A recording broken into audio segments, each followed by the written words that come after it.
Voici les 5 erreurs les plus fréquentes qui bloquent les professionnels qui veulent accompagner des parents et je vous explique à la fin de la vidéo comment les éviter. La première, c'est la légitimité. Pensez que la légitimité vient du diplôme. Tous les professionnels que j'ai en entretien me le disent, que ce soit des sophrologues, que ce soit des thérapeutes, que ce soit des hypnothérapeutes, des éducateurs spécialisés, des auxiliaires de puériculture, etc., avec parfois une grosse carrière, plus de 20 ans d'expérience auprès des enfants et de leurs parents. Ils n'osent pas se lancer dans l'accompagnement des parents car ils ne se sentent pas légitimes. Beaucoup me disent « je ne suis pas psychologue, je ne peux pas me positionner comme ça, qui je suis pour me dire spécialiste ?» En réalité, le problème, ce n'est pas d'être psychologue ou d'être spécialiste puisque même les psychologues que j'ai accompagnés ne se sentaient pas légitimes. Et parfois, des psychologues avec une spécialité développement de l'enfant ou une mention complémentaire lien d'attachement. Le manque de légitimité vous vient du manque de connaissances et de compétences et de clarté dans la structure. Et je vous l'explique justement dans le 3e point. Maintenant, la 2e erreur la plus fréquente, c'est la méconnaissance du terrain. Faire des suppositions quand on ne connaît pas le terrain. Souvent, les professionnels me disent « Ah, je suis pas sûre qu'il y ait de la demande, je ne sais pas si les parents paieraient pour ce type d'accompagnement. » Ou alors, parfois, ils pensent qu'il y a déjà beaucoup trop de personnes qui proposent des accompagnements, alors eux, qui ils seraient pour en proposer un et pour que ça puisse fonctionner.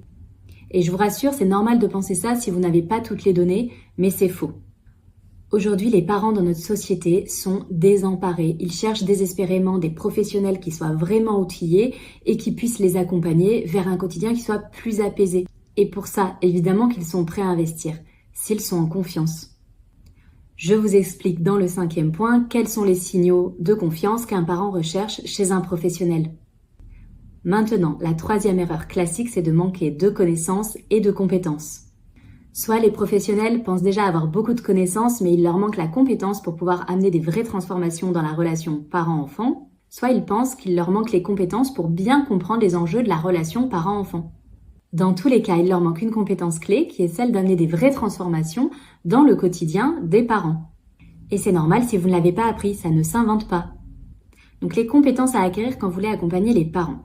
La première, c'est d'avoir des connaissances théoriques solides sur les enjeux de la relation parent-enfant, pour avoir une vision globale de toutes les problématiques. Ça, c'est la base, mais ce n'est pas suffisant. Il vous faudra aussi une connaissance appliquée, c'est-à-dire savoir passer de la connaissance théorique à la pratique, en donnant aux parents des clés actionnables directement dans leur quotidien pour les rendre autonomes. Et 3, bien connaître les étapes de transformation par lesquelles les parents passent tous.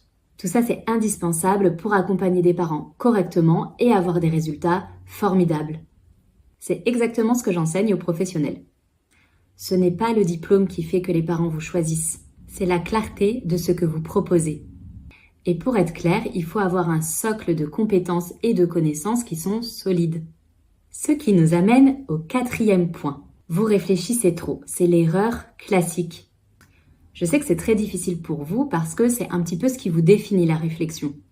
Vous êtes doté d'une capacité de réflexion et d'analyse qui est impressionnante, ce qui vous permet de comprendre vraiment beaucoup de choses sur vous et sur les autres, mais votre plus grand pouvoir, c'est aussi votre talon d'Achille. Parce que réfléchir ne fait jamais avancer un projet. Passer à l'action pour le structurer, oui, mais comme justement vous manquez de structure et que tout est un peu flou, vous restez dans votre tête et vous réfléchissez. Et ce flou, je sais qu'il n'est pas confortable, mais paradoxalement, il vous rassure. Parce qu'en restant dans le flou, vous ne prenez pas de décision. Et si vous ne prenez pas de décision, vous ne pouvez pas échouer à quelque chose que vous n'avez même pas encore essayé. Et je vais vous dire ce qui me rend dingue, c'est que les professionnels peuvent rester vraiment longtemps dans cette phase.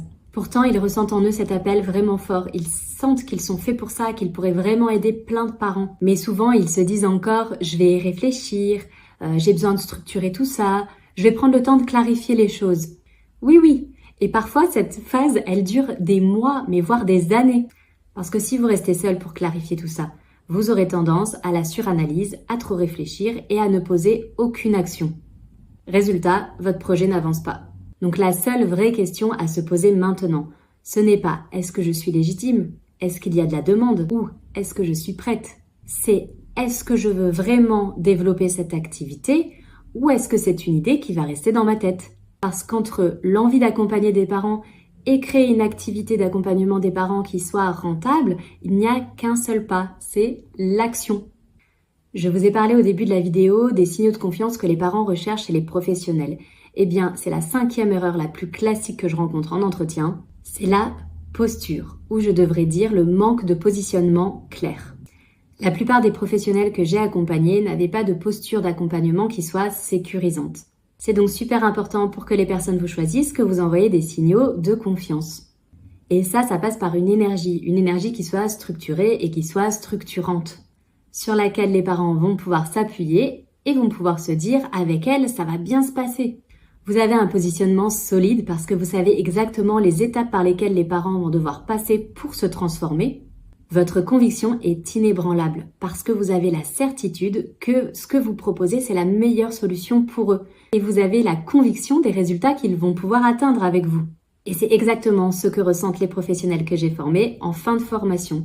Ils se sentent tellement confiants dans leur positionnement que la posture devient naturelle et qu'ils envoient les bons signaux. Et ça n'a rien à voir avec les diplômes. Et comme promis, je vous explique comment éviter les 5 erreurs pour vous lancer. La première, c'est passer à l'action. Arrêtez de vous raconter des histoires ou d'écouter les histoires que votre tête vous raconte. Je n'ai pas le temps, j'attends d'avoir plus d'argent, je ne suis pas prête, ce n'est pas le bon moment, je dois encore y réfléchir. Ce genre d'histoire, vous le savez déjà au fond de vous, c'est une fuite. Passer à l'action, ça veut dire quoi? Ça veut dire lancez-vous, allez vous former, allez chercher les connaissances, les compétences qui sont nécessaires pour pouvoir accompagner vraiment des parents. Vous ne serez jamais prête et ça ne sera jamais le bon moment. Donc oui, aller vers ses rêves, ça demande d'investir du temps, de l'argent et de l'énergie. Mais c'est la seule voie pour aller vers vos rêves et devenir enfin un spécialiste en parentalité.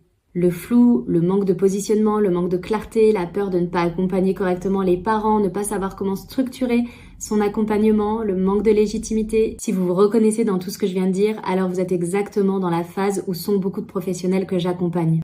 Pour plus de vidéos sur l'accompagnement des parents, abonnez-vous et retrouvez toutes les infos dans la description.